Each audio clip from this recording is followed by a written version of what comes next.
একটা জিনিস আমরা একটু দেখে নেই, এই যে বৈঠকটি হলো এখানে দুটো ব্রিফিং হয়েছে। বাংলাদেশের পক্ষে ব্রিফিং করেছেন প্রধান উপদেষ্টার প্রেস সচিব শফিকুল আলম, আর ভারতের দিক থেকে ব্রিফ করেছিলেন সেখানকার পররাষ্ট্র সচিব বিক্রম মিশ্রি।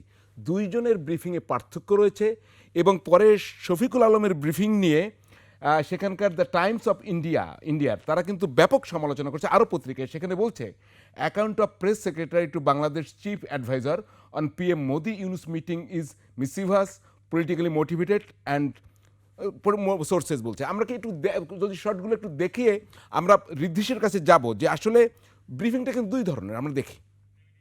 যতগুলো বিষয় ছিল সবগুলো বিষয়ই আমাদের চিফ অ্যাডভাইজার মহোদয় সেই মিটিংয়ে বলেছেন।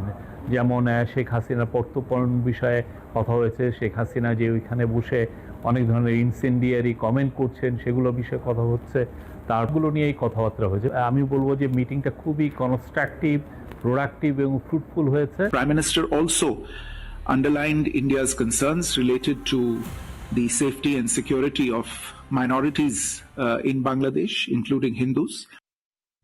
জি, আমরা ঋদ্ধিশের কাছে যাব, তার আগে একটু আপনাকে দিয়ে শুরু করি, আবার নুরুল হক নূরের কাছে আসবো। আপনি তো সাংবাদিকও একই সঙ্গে, আপনি তো মিডিয়া ব্যক্তিত্ব, আপনি সাংবাদিকতা করেছেন আমি জানি। এই দুইটা ব্রিফিংয়ের দুইটা প্যাটার্ন, তারা একটা জিনিসে জোর দিচ্ছে আর আমাদের দিক থেকে একটা জিনিসে জোর দিচ্ছে, আমাদের শেখ হাসিনাকে ফিরিয়ে আনা, আদার্স ইস্যু। তাদের কিন্তু মানে বলছে যে আন্ডারলাইন যে একটা ডেমোক্রেটিক সরকার এখানে তারা দেখতে চায়, যেটা আমাদের ব্রিফিংয়ে নাই। ইন্ডিয়ান মিডিয়া আবার কিন্তু বলছে যে আমাদের যিনি ব্রিফ করেছেন তার যে ব্রিফিংটা সেটি হচ্ছে মিসিভাস, পলিটিক্যালি মোটিভেটেড। এরকম কেন হয়? এটা এক ধরনের, আমি বলবো যে একটা বিদ্বেষপূর্ণ মনোভাব প্রকাশ করেছেন, বিশেষ করে যদি ভারতীয়রা এটা বলে থাকেন যে এর মধ্যে এক ধরনের মিসচিভিয়াসনেস আছে। একটি বিষয় লক্ষ্য করতে হবে, আমাদের এইখান থেকে যখন প্রেস সচিব কথা বলেছেন তিনি তার যিনি বস তার কথাগুলি বলেছেন, আর ওই দিক থেকে যিনি বলেছেন তিনি তার বসের কথা বলেছেন। ওই পক্ষ আমরা কি বলেছি সেটা কিন্তু বলে নাই, আর আমরা ওই পক্ষ কি বলেছে সেটা আমরা বলি নাই। উচিত ছিল আসলে দুই পক্ষ কে কাকে কি বলেছে দুইটাই বলা, তাহলে আমরা ট্যালি করতে পারতাম। ধরেন আমাদের শফিক সাহেব যদি বলতেন যে মোদি সাহেব কি বলেছেন, আর ওনারাও যদি বলতেন ইউনূস সাহেব তাদেরকে কি বলেছেন, দুই পক্ষ কিন্তু এই জায়গাটাতে চুপ করে থেকেছেন। আমরা বলেছি আমাদের কথাটুকু, তারা বলেছেন তাদের কথাটুকু, যার জন্য আমরা ট্যালি করতে পারছি না। যদি দুই পক্ষই বলতেন তাহলে কিন্তু বোঝা যেত যে কে সত্য বলছেন কে সত্য বলছেন না, অথবা তর্কটা আরো ভালো জমতো। কিন্তু একটা বিষয় লক্ষ্য করলে দেখবেন যে মোদির বিষয়ে যে কথাটি এসেছে এটা খুবই স্বাভাবিক। তিনি সেখানে যে রাজনীতিটা করেন এবং সারাক্ষণ যে প্রচারণাটা ওই দিক থেকে চলছে সেই কথাটাই কিন্তু মিস্ত্রি সাহেব বলেছেন।